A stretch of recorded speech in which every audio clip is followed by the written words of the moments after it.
Hello friends. NTPC assistant safety officer exam point of view से आज जो topic cover करने जा रहे हैं हम उसमें है welding safety, gas cutting safety and grinding safety. तो सबसे पहले स्टार्ट करते हैं वेल्डिंग सेफ्टी से। तो वेल्डिंग में क्वेश्चन पुटअप हो सकते हैं कि वेल्डिंग मशीन की सप्लाई हम कहाँ से रूट करते हैं। तो इसका आंसर होगा इसकी जो सप्लाई होगी वो आरसीसीबी या ईएलसीबी से जाएगी। ईएलसीबी अब मार्केट में ऑब्सोलीट हो चुका है, आरसीसीबी वाइडली यूज़ हो रहा है। आरसीसीबी का सेकंड क्वेश्चन जो यहाँ से आ सकता है कि आरसीसीबी का फुल फॉर्म क्या है।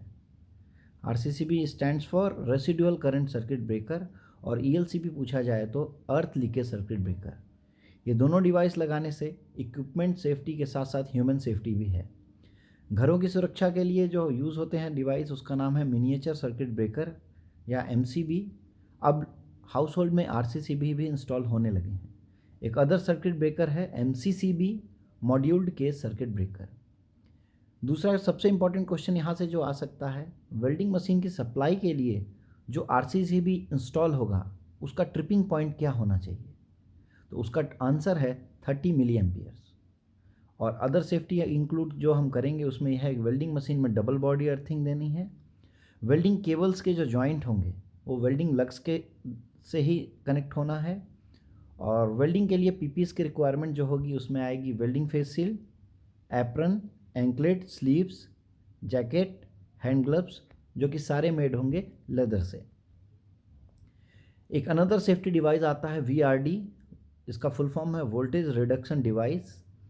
ये डिवाइस बेसिकली इलेक्ट्रिकल शॉक के रिस्क को कम करता है। वाइडली यूज्ड जहाँ डैम्प एरियाज, जहाँ मॉइस्ट एटमॉस्फेयर है, कन्फाइंड स्पेस है, वहाँ इसका उस टाइम पे मशीन में इंस्टॉल होना ये बहुत ज़रूरी है, क्योंकि इसको इंस्टॉल करने से इलेक्ट्रोड के एंड पे जो वोल्टेज आता है वो लिमिटेड टू 18 वोल्ट है। तो जो शॉक लगने का खतरा है वो काफ़ी कम हो जाता है। अनदर क्वेश्चन जो पुटअप हो सकता है कि वेल्डिंग की रिटर्न केबल हम कहाँ कनेक्ट करेंगे। तो इसका आंसर है वेल्डिंग का रिटर्न केबल हमेशा जॉब पीस के साथ ही कनेक्ट होगा।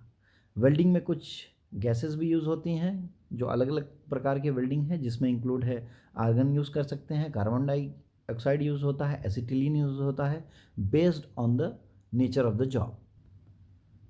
आगे हम मूव ऑन करते हैं अपने गैस कटिंग सेफ्टी पे।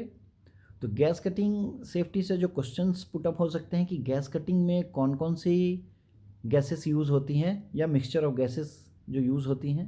तो उसमें बेसिकली यूज़ होता है डीए। डीए का फुल फॉर्म है डिज़ोल्व्ड एसिटिलीन। या जो कटिंग गैस हो सकती है वो हो सकती है एलपीजी। एलपीजी मतलब लिक्विफाइड पेट्रोलियम गैस।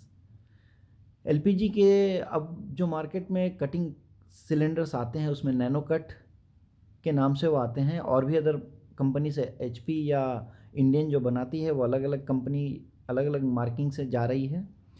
एलपीजी की खुद की कोई स्मेल नहीं होती है। एलपीजी के स्मेल डिटेक्शन के लिए मिथाइल मरकैप्टन यूज़ किया जाता है। अब दोनों गैसेस का फ्लेमेबिलिटी रेंज के ऊपर क्वेश्चन आ सकती है। तो डीए की जो फ्लेमेबिलिटी रेंज है 2.5% to 83% volume of gas in the air. मतलब अगर एक एरिया में 2.5% एसिटिलीन है और बाकी एयर है, ये रेंज 2.5 से लेके 83% अगर एसिटिलीन है तो वहाँ आग लगने का खतरा है। इस रेंज में ही वो फ्लेम आएगी। दूसरा आता है इसमें कलर कोडिंग ऑफ द होस पाइप्स। तो होस पाइप की कलर जो ऑक्सीजन के लिए रहेगा वो ब्लू कलर होगा और कटिंग गैस के लिए रेड कलर यूज़ होगा। गैस कटिंग में सबसे जो सीरियस हजार्ड है वो आता है बैकफायर या फ्लैशबैक। बैकफायर में क्या होता है, फ्लेम रिटर्न होगी होस में विथ पॉपिंग साउंड। एक साउंड के साथ फ्लेम रिटर्न होगी कब, जब फ्लेम एक्सटिंग्विश हो चुकी होती है या जब फ्लेम को रीइग्नाइट किया जाता है नोजल के एंड पे। लेकिन फ्लैशबैक में क्या है, return of the flame into the होस इवन द रेगुलेटर। मतलब जो फ्लेम नोजल से पास हुई है वो होस पाइप से होते हुए रेगुलेटर तक जा सकती है और एंड में जाके सिलेंडर से जाके एक्सप्लोजन भी हो सकता है। तो गैस कटिंग में जो सेफ्टी डिवाइस यूज़ करते हैं उसका नाम है फ्लैशबैक अरेस्टर। एक बहुत कन्फ्यूज़न रहता है फ्लैशबैक अरेस्टर या एनआरवी। तो यहाँ एक देखने वाली बात है, एनआरवी जो है उसका फुल फॉर्म है नॉन रिटर्निंग वाल्व। एनआरवी और फ्लैशबैक अरेस्टर दोनों का काम एक है, बट फ्लैशबैक अरेस्टर में एनआरवी एक कंपोनेंट है। फ्लैशबैक अरेस्टर के अंदर में 3 कंपोनेंट हैं, non return valve, flame arrester, thermal cut off valve, ये तीनों मिलके फ्लेम अरेस्टर बनते हैं। इसके अलावा अलग से जो गैस कटिंग में कुछ लोग यूज़ करते हैं, कई साइट्स पे यूज़ होता है, वो केवल एनआरवी होता है। जब आप नए डिवाइस पे देखेंगे तो उसमें लेबल लगी रहती है, आइदर वो एनआरवी है या फ्लैशबैक अरेस्टर है। एनआरवी केवल नॉन रिटर्निंग वाल्व लगा है, तो वहाँ से फ्लैशबैक के चांसेस को रुकने के हो सकती है कि मिस्टेक हो या सक्सेस ना हो, इसलिए फ्लैशबैक अरेस्टर यूज़ करते हैं, जिसमें तीनों कंपोनेंट का अपना अपना काम है। नॉन रिटर्न वाल्व गैस को रिटर्न होने से बचाएगी। फिर भी अगर वो फेल होता है हमारा, तो फ्लेम अरेस्टर रहता है। फ्लेम अरेस्टर क्या करेगा, फ्लेम को वहाँ अरेस्ट करेगा और एक्सटिंग्विश कर देगा। वो भी अगर फेल होता है तो एक थर्मल कट ऑफ वाल्व है, जो एक सर्टेन टेम्परेचर पे जाके मेल्ट होगी और उस सप्लाई को बंद कर देगी, और जिससे हमारा जो फ्लेम है वो फर्दर डिसिपेट नहीं होगा।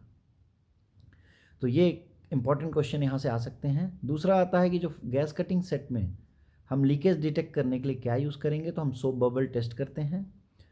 और सेफ्टी क्या देखनी है हमें, जो भी कंपोनेंट्स हम गैस कटिंग के लिए यूज़ करेंगे वो आईएसआई मार्क्ड होना चाहिए, और प्रेशर गेजेस उसमें लगे होने चाहिए। टॉर्च की नोजल को हमेशा क्लीन करना है, और होसेस में आईएसआई मार्क होना और manufacturer detail with date of manufacturing उसमें एम्बॉस रहता है। लास्ट में हम आते हैं कटिंग और ग्राइंडिंग सेफ्टी के ऊपर। तो एक क्वेश्चन आता है, ग्राइंडिंग व्हील और कटिंग व्हील में डिफ्रेंशिएट कैसे करेंगे अगर लेबल खो चुका है या मिट गया है। तो एक बेसिक डेफिनेशन है, ग्राइंडिंग व्हील जो रहती है वो थिक रहेगी, मतलब वो कटिंग व्हील से मोटी रहती है। कटिंग व्हील पतली व्हील रहती है एज़ कम्पेयर टू ग्राइंडिंग। जो भी ग्राइंडिंग मशीन हम यूज़ करेंगे वो डबल इंसुलेटेड मार्क उसमें हम इंश्योर करेंगे। डबल इंसुलेटेड मार्क क्या होता है, एक स्क्वायर के अंदर एक और स्क्वायर बना होगा। ये डबल इंसुलेटेड है, मतलब ये ज़्यादा सेफ है। ग्राइंडिंग व्हील में सबसे इंपॉर्टेंट ये है, ग्राइंडिंग व्हील में एक्सपायरी डेट होनी चाहिए। एक्सपायर्ड ग्राइंडिंग व्हील्स को हमको नहीं यूज़ करना है। अदर क्वेश्चंस जो आ सकते हैं वो ये है, RPM of the wheel must not be greater than that of machine. मतलब अगर हमारा मशीन 9600 आरपीएम का है तो उससे ज़्यादा आरपीएम की व्हील को हमको उसमें नहीं यूज़ करना है। जो ग्राइंडिंग व्हील है या कटिंग व्हील है उसमें डिफेक्ट को चेक करने के लिए जो टेस्ट कंडक्ट होता है उस टेस्ट को हम बोलते हैं रिंग टेस्ट। ये क्वेश्चन पुटअप हो सकता है वहाँ से। एक अनदर क्वेश्चन बेंच ग्राइंडिंग के ऊपर आ सकता है कि गैप जो बेंच ग्राइंडिंग की एब्रेसिव व्हील और टूल रेस्ट पे रहती है वो मैक्सिमम कितनी होनी चाहिए। तो उसका आंसर होगा 3 mm या 1/8 ऑफ ए इंच। 3 mm से ज़्यादा की जो गैपिंग है उसके बीच में नहीं होनी चाहिए। और सबसे ज़रूरी, ग्राइंडिंग मशीन या कटिंग मशीन में जो हम यूज़ करते हैं उसमें गार्ड लगा होना चाहिए, और हैंडल का होना भी इंश्योर करना है। ग्राइंडिंग व्हील में उसका आरपीएम डिस्प्ले होना चाहिए, और अगर आरपीएम डिस्प्ले नहीं है तो हो सकता है कि वो ग्राइंडिंग व्हील लोकल हो, उसको यूज़ करने से बचना है। पीपीस जो यूज़ करेंगे ग्राइंडिंग के लिए, face shield, ear plug, year muffs, apron और हैंड ग्लव्स। तो ये एक बेसिक हमने यहाँ से तीनों टॉपिक से कवर किया है, जो कॉमन क्वेश्चंस है जहाँ से क्वेश्चंस पुटअप हो सकते हैं।